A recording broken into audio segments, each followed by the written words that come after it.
नमन गुरुदेव।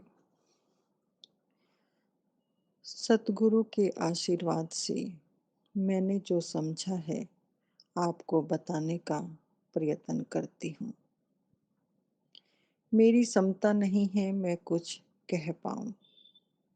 यह तो मेरे सतगुरु का आशीर्वाद है। उनका ही ज्ञान है और उनके ही आशीर्वाद से मैं बोल पाती हूँ। मेरी अपनी कोई क्षमता नहीं है। यह मुझे अच्छी तरह पता चल चुका है। हम संसार में आते हैं और काल और माया के जाल में फंसते हैं। अनेक संत जीव को चिताने का प्रयत्न करते हैं कि तुम यहाँ मेहमान हो और अपने घर का पता ठिकाना जान लो। लेकिन काल और माया का जाल इतना भयंकर है कि हम संतों की बात को सुनकर भी अनसुना कर देते हैं। लेकिन जब अंतिम समय आता है तो हमें बड़ा पछतावा होता है और बड़ा ही दुख होता है कि हमें इतना सुंदर जीवन मिला और हमने ऐसे ही इसको गंवा दिया। मैंने अपनी गृहस्थी में रहते हुए, घर का सारा काम करते हुए, हर दुख और तकलीफ को झेलते हुए सतगुरु के आशीर्वाद से उस मुकाम को जाना है जहाँ जाकर मनुष्य का आवागमन नहीं होता।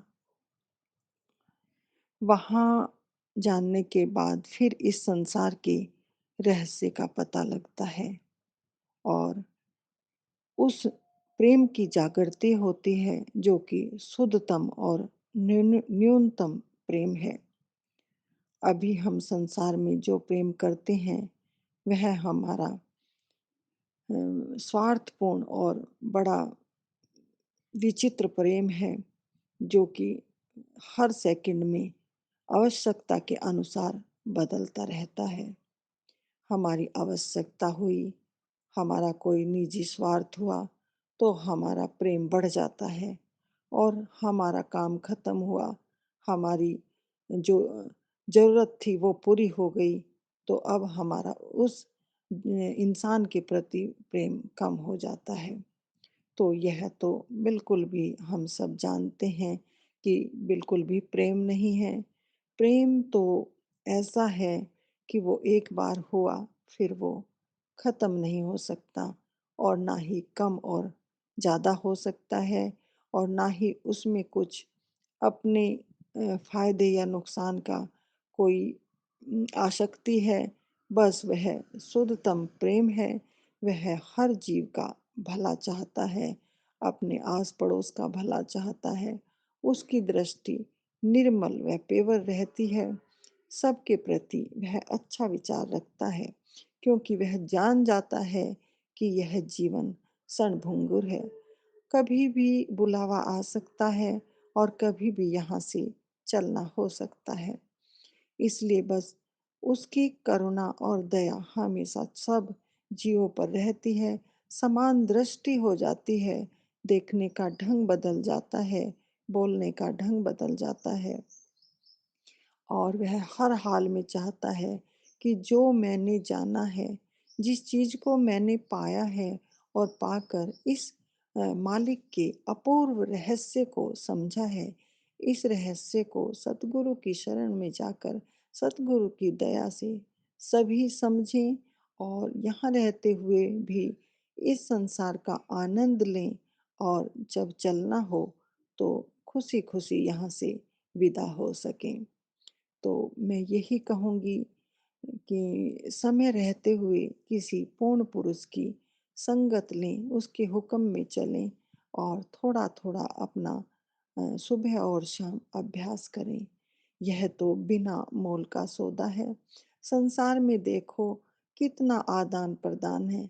हम किसी के लिए कुछ करते हैं तो वह 4 गुना हमसे अपेक्षा करता है और सतगुरु का दरबार ऐसा है, आप बिल्कुल एक चवन्नी भी खर्च नहीं करो, बस सुबह शाम बैठकर सतगुरु के हुक्म में चलकर उसकी हाजिरी लगाओ और सतगुरु की दया से धीरे-धीरे उस रहस्य का पता लगने लगता है और वह अपनी मंजिल की ओर बढ़ने लगता है।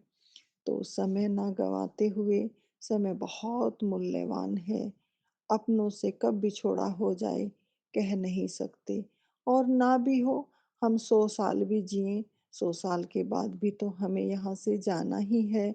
तो इस चीज़ की तैयारी रखें और किसी पूर्ण पुरुष का सानिध्य लेकर अपने सफ़र की तैयारी करते रहें।